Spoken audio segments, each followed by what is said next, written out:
صاحب کو wheel chair پہ لایا گیا ہے، قوت گویائی سے محروم ہے، وہ خوش بھی ان کے چہرے سے لگ رہا ہے کہ ووٹ کاسٹ کر کے وہ خوش دکھائی دے رہی ہیں، ان کے چہرے کے اسمائل دیکھیں۔ اچھا میں ان کے ساتھ جو مرد حضرات ہیں ان سے بات کر لیتے ہیں۔ آپ ان کو لے کے آئے ہیں، معذور ہیں، ظاہر ہے دقت ہوئی ہوگی، کیا کہیں گے؟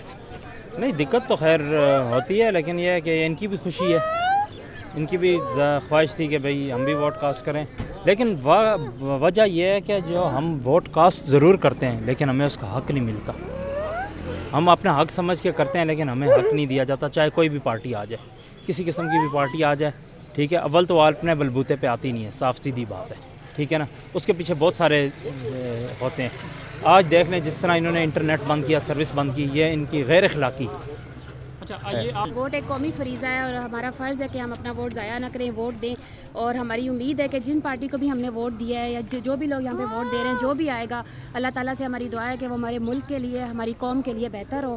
مہنگائی کی جو مشکلات ہیں اور جو ہمیں اسپتالوں کے جو ہمارے مسائل ہیں وہ سارے حل ہوں، اور جو تعلیمی مسائل ہیں وہ حل ہوں، اور ہماری امید ہے جو بھی حکمران آئے گا اللہ تعالیٰ جو ہے نا انہیں ہمارے ملک و قوم کے حق میں اچھا کرے۔